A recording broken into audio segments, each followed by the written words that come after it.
Dakwah merupakan kewajiban syariat. Aktivitas dakwah adalah aktivitas yang mulia di hadapan Allah Subhanahu wa taala. Seruan dakwah dinilai sebagai sebaik-baiknya ucapan, para pengembannya dipuji oleh Allah Subhanahu wa taala sebagai umat terbaik. Dakwah seharusnya menjadi aktivitas utama, karena para nabi dan rasul pun telah menjadikan dakwah sebagai aktivitas utama mereka. Bahkan, tidaklah diutus para nabi dan rasul kecuali dalam rangka berdakwah menyampaikan syariat Allah Subhanahu wa taala. Dalam kenyataannya, dakwah pasti menghadapi tantangan dan hambatan. Karena ruh dakwah adalah melakukan perubahan, mengubah kondisi buruk menjadi baik, dari sesat menjadi petunjuk, dari kufur menjadi Islam. Bahkan dari kondisi yang baik menjadi jauh lebih baik lagi. Karena ruh dan semangat dakwah adalah perubahan, maka selain ada pihak yang menerima dakwah, pasti ada juga pihak yang menolak dakwah. Dakwah yang dilakukan para nabi dan rasul pun selalu mengalami ujian dan penentangan dari para penguasa pada zamannya. Sebagaimana kisah Nabi Ibrahim alaihissalam harus berhadapan dengan Raja Namrud.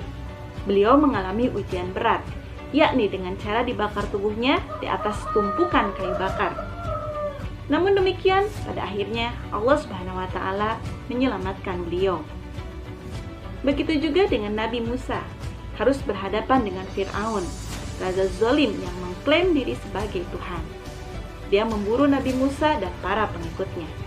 Akhirnya, Allah menenggelamkan Fir'aun dan bala tentaranya. Sebaliknya, Allah menyelamatkan Nabi Musa dan para pengikutnya.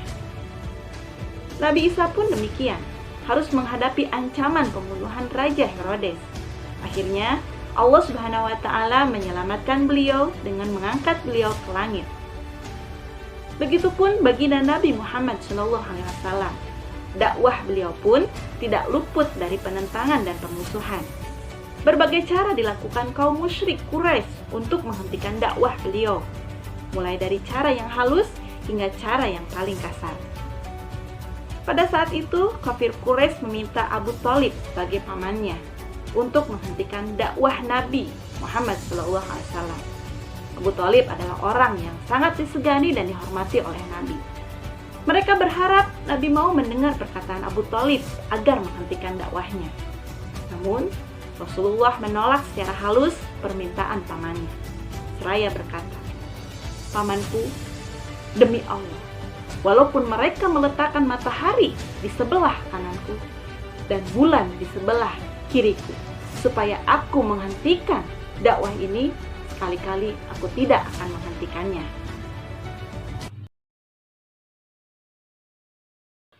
Lalu, bagaimana sifat yang harus dimiliki oleh para pengemban dakwah? Paling tidak, ada 3 sifat utama yang wajib dimiliki oleh para pengemban dakwah. Apa saja? Yang pertama adalah ikhlas. Sifat ini sangat penting dimiliki para pengemban dakwah. Ikhlas artinya melaksanakan amal soleh hanya karena Allah semata, bukan karena apapun selain Allah Subhanahu wa taala. Keikhlasan menjadi syarat utama amal soleh seseorang diterima. Sebaliknya, ketidakikhlasan menyebabkan amal tertolak, sebanyak apapun amal yang dilakukan. Kemudian yang kedua adalah sabar. Sabar inilah benteng yang kokoh, yang akan menjadikan seorang pengemban dakwah tetap ada terus-menerus di jalan yang benar dan lurus. Aktivitas dakwah bukan aktivitas sesaat yang hanya dilakukan 1 atau 2 kali saja, melainkan terus-menerus. Sampai kapan? Hingga kematian menjelang. Di dalam perjalanan dakwah, pasti akan kita temukan berbagai permasalahan. Ada permasalahan yang muncul dari diri kita, seperti futur atau melemah semangat, hingga mundur dari medan dakwah. Kemudian yang ketiga adalah istiqomah. Istiqomah merupakan sifat yang mutlak dimiliki pengemban dakwah. Ibnu Rajab Al-Hambali mengemukakan bahwa istiqomah adalah menempuh jalan yang lurus, tanpa belok ke kiri atau ke kanan. Tercakup di dalamnya ketaatan yang tampak maupun yang tidak tampak, serta meninggalkan berbagai larangan.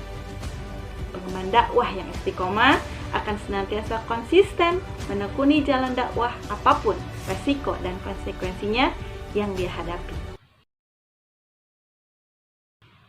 Dakwah itu ibarat darah dalam tubuh manusia.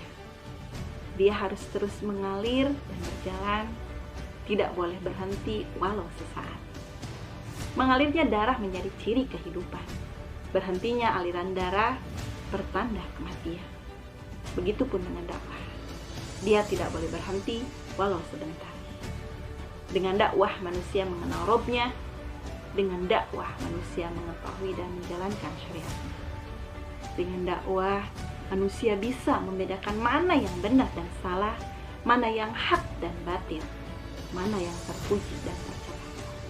Dengan dakwah manusia yang tersesat bisa kembali kepada jalan Allah. Dengan dakwah masyarakat yang jahiliyah bisa berubah menjadi masyarakat Islam, yakni masyarakat yang menerapkan syariat Islam secara kafah sehingga membawa kebaikan dan kemaslahatan di dunia dan memperoleh pahala kebahagiaan hakiki di akhirat kelak. Dakwah adalah perintah Allah, bukan perintah manusia. Dakwah harus mengikuti contoh Rasulullah SAW, bukan kemauan para penguasa. Sahabat muslimah, semoga Allah senantiasa meneguhkan kita di jalan dakwah ini, dan semoga Allah senantiasa menunjuki kita kepada jalan kebenaran. Demikian, Assalamualaikum warahmatullahi wabarakatuh.